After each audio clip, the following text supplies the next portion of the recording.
అందరికీ నమస్తేనుల్లా welcome to our channel. This is Rekha. Right, Congress party Lok Sabha అభ్యర్థులను ప్రకటించడం కోసం ఎంతగానం తిప్పలబడ్డది, ఎంతగానం అదైంది. అటు కాంగ్రెస్ పార్టీ, బీజేపీ పార్టీ ఎంతగానం తనలాడినాయో మనం చూసినాం. ఇటు బీఆర్ఎస్ పార్టీ నుంచి గుంజుకున్న అభ్యర్థులకే టికెట్ ఇచ్చిర్రంటే వాళ్ళు అభ్యర్థుల వేటలో ఎంతగానం ఉన్నారో, అభ్యర్థుల కరువు ఎంతగానం ఉన్నదో వాళ్ళందరికీ అర్థమైపోయింది. చూస్తున్న తెలంగాణ సమాజానికి కూడా అర్థమైపోయింది. ఇంటి మొక్క వైద్యానికి పనికిరాదు, పెరటి మొక్క వైద్యానికి పనికిరాదు అన్నట్టు వాళ్ళ దాంట్లో వాళ్ళు పనికిరారు అని చెప్పేసి వేరే పార్టీలను గుంజుకొని అభ్యర్థులను ప్రకటించింది కాంగ్రెస్ పార్టీ కానీ బీజేపీ పార్టీ కానీ. అటు బీజేపీ పార్టీ చూసినట్లయితే వలసలతో ఎవరైతే పోయినరో వాళ్ళకి ఎక్కువ ప్రియారిటీ ఇచ్చింది. ఇటు కాంగ్రెస్ పార్టీ కూడా అట్లనే చేసింది. రైట్, 14 ఇట్లా కింద మీద పడి ముక్కుకుంటనో మూలుకుంటనో 14 సీట్లను ప్రకటించింది కాంగ్రెస్ పార్టీ. 14 సీట్లను ప్రకటించింది. 14 సీట్లు ప్రకటించిన తర్వాత ఇంకా 3 స్థానాలు పెండింగ్ లో ఉండే. ఆ ఇంకా 3 స్థానాలు ఏంటంటే ఒకటి కరీంనగర్, రెండోది హైదరాబాద్, మూడోది వచ్చేసి ఖమ్మం గురించి మనం ఇప్పుడు మాట్లాడుకునే టాపిక్. కానీ ఇంకా ముందు 2 స్థానాల గురించి మనం మాట్లాడుకోవాలి. ఇక మొత్తం ఈ 3 స్థానాలకు మొత్తం ఇక నిన్నటితోని 17 స్థానాలకు అభ్యర్థులను ప్రకటించింది కాంగ్రెస్ సర్కార్. ఇన్ని రోజులు కొంచెం బాధ ఉండే, పాపము చాలా టెన్షన్ పడ్డారు.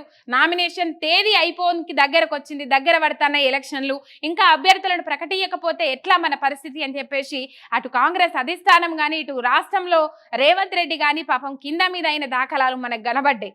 రైట్, నిన్నటితో ఆ పీఠముడి వీడింది, చిక్కుముడి వీడింది. ఏదైతే కరీంనగర్ నుంచి డమ్మీ కాంగ్రెస్ అభ్యర్థిని నిలబెట్టాలని చూస్తుంది కాంగ్రెస్ పార్టీ అన్న నేపథ్యంలో చాలా ముచ్చట్లు వినబడ్డాయి. అందుకే ఇంకా లేట్ చేస్తా ఉన్నది. డమ్మీ అభ్యర్థిని వెతకడం కోసమే వెతికే పనిలో పడ్డది కాంగ్రెస్ పార్టీ. అందుకే ఇంకా అభ్యర్థిని ప్రకటించలేదు అని చెప్పేసి ముచ్చట మాట్లాడినరు. ఇక అంశము జర పక్కకు పెడితే 3 అభ్యర్థులు ఎవరయ్యా అంటే కరీంనగర్ నుంచి వెలిశాల రాజేందర్ రావుకు టికెట్ ప్రకటించిండ్రు. అట్లనే హైదరాబాద్ నుంచి మహమ్మద్ వలీవుల్లా సమీర్ కు ప్రకటించిండ్రు. ఇక ఈడ ఖమ్మం విషయానికి వస్తే ఇప్పుడు అసలు కథ ఖమ్మం గురించి మాట్లాడాలి మనం. రైట్, పంతం నెగ్గిన పొంగిలేటి రేవంత్ కు చెక్ షాక్ లో బట్టి అని చెప్పేసి ఇక్కడ వార్త. ఖమ్మం పీఠముడి ఎంతైనా వీడలే, ఈ చిక్కుముడి ఎంతకు తెగలే. చాలా సార్లు ఢిల్లీ అధిష్టానం పిలిపించుకున్నప్పటికి కూడా నాకు కావాలంటే నా కుటుంబానికి కావాలని చెప్పేసి బట్టి విక్రమార్క వాళ్ళ భార్యకు కావాలనని, పొంగిలేటి శ్రీనివాస్ రెడ్డి వాళ్ళ తమ్ముడు ప్రసాద్ రెడ్డికి కావాలనని, తుమ్మల నాగేశ్వరరావు వాళ్ళ కొడుకు కావాలనని, ఇక మరి నాకు కావాలంటే నాకు కావాలని చెప్పేసి వీళ్ళందరూ ఈ 3 మంత్రులు ఖమ్మం నుంచి ఖమ్మంలో కాంగ్రెస్ పార్టీ గెలుపు అవకాశాలు ఎక్కువ ఉంటాయని చెప్పేసి అప్పటి నుంచి పేరు పోయింది. కాబట్టి ఇక మరి నాకు కావాలి కుక్కలు నిలబెట్టినా గెలుతుందనే ముచ్చట్లు చాలా మంది బయట మాట్లాడుకుంటా ఉన్నారు. రైట్, ఆ సీటు ఓడగొట్టద్దు. ఒకవేళ ఎట్లా అసలు మనం తనలాడకపోయినా ఖమ్మం నుంచి కాంగ్రెస్ పార్టీ గెలుస్తుంది, ఖమ్మం నుంచి ఎంపీ టికెట్ మనదే అని చెప్పేసి ఆశలు ఉంటాయి. కాబట్టి దాన్ని పోడగొట్టుకోవద్దని చెప్పేసి 3 మంత్రులు ఎవరైతే ఉన్నారో ఆ 3 మంత్రులు నానా తంటాలు పడ్డరు. అది మనం చూసినాం. రైట్, ఇక ఇక్కడ పొంగిలేటి పంతం నెగ్గించుకున్నాడు. ఈ టికెట్ విషయం ఎన్నిసార్లు అధిష్టానం దగ్గరికి పోయినా కూడా ఈ పీఠముడు వీడలే. నిన్నగాక మొన్న డీకే శివకుమార్ బెంచ్ మీదకి పోయింది. ఏదన్నంటే కాంగ్రెస్ పార్టీ రాష్ట్రంలో అధికారంలోకి వస్తే వాళ్ళంతలా వాళ్ళు స్వతహాగా నిర్ణయాలు తీసుకొని ఉండదు. కాబట్టి ఏమనంటే చెలో బెంగళూరు అంటారు, లేకపోతే చెలో ఢిల్లీ అంటారు. ఈ తెలంగాణ కాంగ్రెస్ రాజకీయాల వేదికగా బెంగళూరు మారబోతుంది, కర్ణాటక మారబోతుంది అని చెప్తే చాలా మంది అప్పుడు నమ్మలే. కానీ ఇక్కడ ఖమ్మం సీటు ముచ్చట్ల దానికి ఒక క్లారిటీ వచ్చేసినట్టు తెలిసింది మనందరికీ. ఎందుకంటే డీకే శివకుమార్ బెంచ్ మీదకి పోయింది ఖమ్మం టికెట్ ముచ్చట. బట్టి విక్రమార్కను పొంగిలేటిని పిలిపించుకొని మంతనాలు జరిపిన తర్వాత ప్రసాద్ రెడ్డికి తమ్ముడు ప్రసాద్ రెడ్డికి టికెట్ కావాలని చెప్పేసి పొంగిలేటి శ్రీనివాస్ రెడ్డి మాట్లాడినప్పటికి కూడా ఆయన తమ్మునికి ఇప్పించుకోకపోయినా కూడా ఆయన వియంకుడికి రఘురామరెడ్డికి టికెట్ ఇప్పించుకున్నాడు పొంగిలేటి శ్రీనివాస్ రెడ్డి. ఒక రకంగా ఆలోచన చేయాలంటే బట్టి విక్రమార్కకు ఇక్కడ సీట్ ఉన్నది, అటు పోతే ఇక్కడ ఆర్థిక మంత్రిగా ఉన్నాడు, డిప్యూటీ సీఎంగా ఉన్నాడు.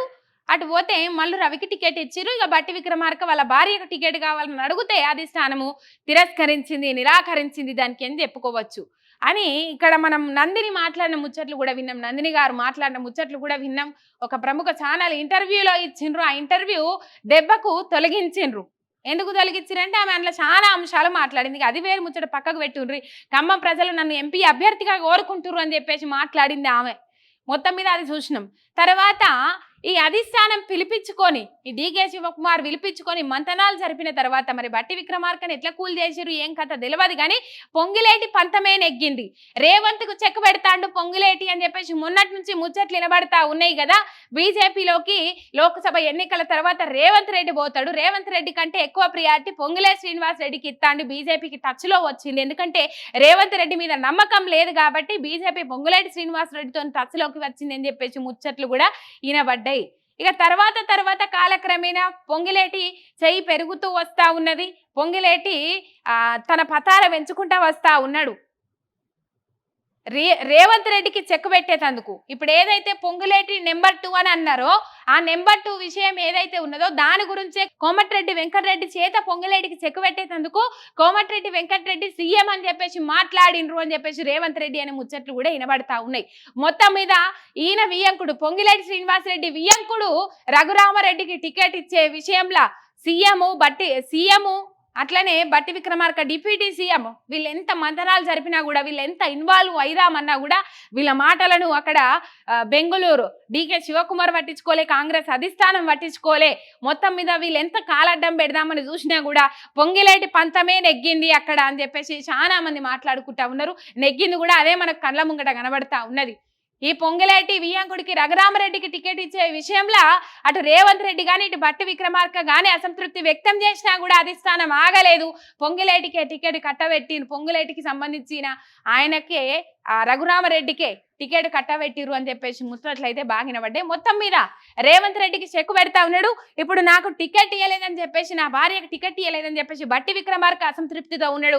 ఒకవైపు రేవంత్ రెడ్డి చేసిన వ్యాఖ్యలు ఏవైతే ఉన్నాయో నా తర్వాత అర్హుడు కోమటిరెడ్డి వెంకటరెడ్డి సీఎం అని చెప్పేసి వ్యాఖ్యలు ఏవైతే ఉన్నాయో అటు జానారెడ్డి కానీ ఉత్తమ్ కుమార్ రెడ్డి కానీ ఇట్లా చాలా మంది లోపల మండిపడతా ఉన్నారు. మేమంతా ఏమైపోవాలే అని చెప్పేసి ఇంతమంది సీనియర్లను పట్టుకొని అటు బట్టి విక్రమార్క కూడా సలసల మసులుతున్నట్టు తెలుస్తా ఉన్నది. రైట్, ఇది ప్రధానంగా మొత్తం మీద పంతమైతే నెగ్గించుకున్నాడు. లేటుగా పోయినా లేటెస్ట్ గా పోవాలని అంటారు చూడుండ్రి. బీఆర్ఎస్ అధికార పార్టీ బీఆర్ఎస్ నుంచి అప్పుడు కాంగ్రెస్ పార్టీలకు పోయిండు పొంగిలేటి శ్రీనివాస్ రెడ్డి. ఇక్కడ నుంచి పోయి అక్కడ పాపం ఇక్కడ అధికార పార్టీలు ఉండిపోయినైనా అక్కడ వాళ్ళని ఎట్లా వాళ్ళ పప్పులను ఉడకనిస్తానని అనుకొని ఉట్టిగా నమ్మి తీసుకున్నారో తెలియదు కానీ మొత్తం మీద నాదే సాగాలే నా పంతమే నెగ్గాలని మొండి పట్టుబట్టి పొంగిలేటి శ్రీనివాస్ రెడ్డి అయితే ఆయన పంతం నెగ్గించుకున్నాడు. నెక్స్ట్ టార్గెట్ రేవంత్ రెడ్డికి చెక్ పెట్టే పనిలో పొంగిలేటి శ్రీనివాస్ రెడ్డి ఉన్నాడని చెప్పేసి ముచ్చట్లయితే వినబడతా ఉన్నాయి. బట్ అయితే తీవ్ర అసంతృప్తిలో ఉన్నాడని మనకి దీంతో క్లియర్ కట్ గా తెలుస్తా ఉన్నది.